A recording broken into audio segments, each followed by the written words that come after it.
Environmental toxins and pollutants know no class or race, and yet government policies and corporate activities place an undue burden on the health of the poor and communities of color.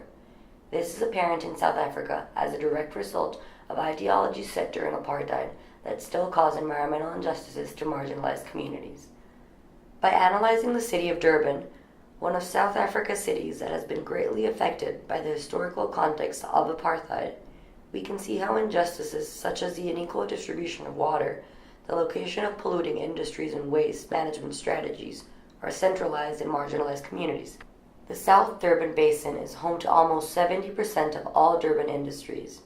Conveniently located south of most people living in Durban, the basin is a highly polluted area where residents and big businesses are neighbors, creating very hazardous conditions for citizens.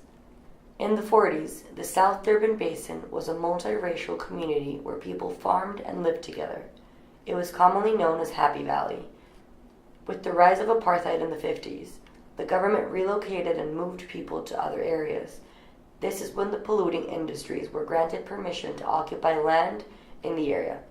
In the 50s, 60s, and 70s, the government then proceeded to move only colored people to these areas infested with contaminating industrial activity. Through the institution of apartheid, minority and colored populations were provided with limited access to land and resources. The restricted power of those populations allowed the white population to transform many natural resources, like water, into commodities. Those with political power recognized the economic benefits they could reap from necessary sources such as water, which led to its unequal allocation as seen in marginalized communities. The distribution of water throughout South Africa prioritizes the white population, typically living in wealthier, cleaner communities with direct access to clean water. Sideline communities are left with very limited amounts of clean water that tend to be expensive, forcing them to rely on polluted sources of water. South Africa is one of the few countries in the world that includes the basic right to sufficient water in their constitution, yet still deals with unequal water distribution throughout the country. The distribution of water, therefore, is intrinsically linked to the country's history of apartheid. During this time, systems of institutionalized racism affected and limited people's environmental space through urban development and spatial planning, which excluded the black majority from a sustainable water supply. According to the estimates based on surveys and census data, in 2010, there were more than 11 million South Africans that did not have access to improved sanitation and water availability. The water shortage is also directly connected to the increasing development of the Durban area. More and more people are moving into the city because of job opportunities created by the factories. This then creates more pressure on the water supply, perpetuating the crisis.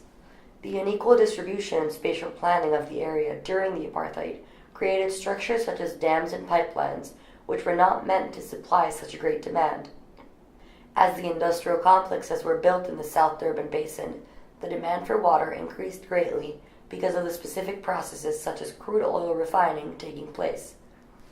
For this reason, the government created many dams to provide water to the area, again, prioritizing economic development over the environment's well-being.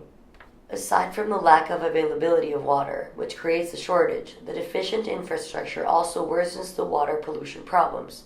Many industries that produce wastewater do not have the proper treatment plants and distribution methods to efficiently get rid of the hazardous waste. Both the government and corporations are to blame because of either faint legislations regarding wastewater treatment, which allows large corporations to pollute clean water sources, and the corporations that are focusing on economic profit and turning a blind eye on the environmental and social problems that are being generated.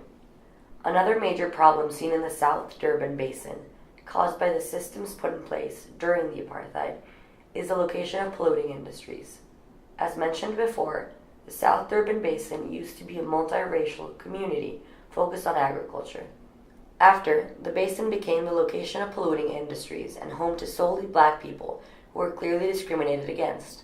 Large multinational corporations were given the opportunity to reap all the benefits, ranging from cheap labor to exploitation of resources.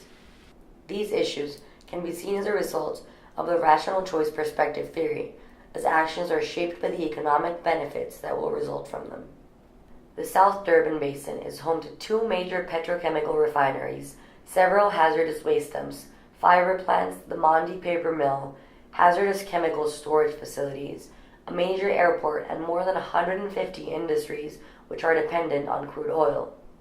Ever since the first oil refinery was installed in the 1950s, transnational corporations such as Shell, BP, and Engen have located their refineries in highly populated communities, specifically those of black South Africans, releasing toxic fumes that are inhaled by the people.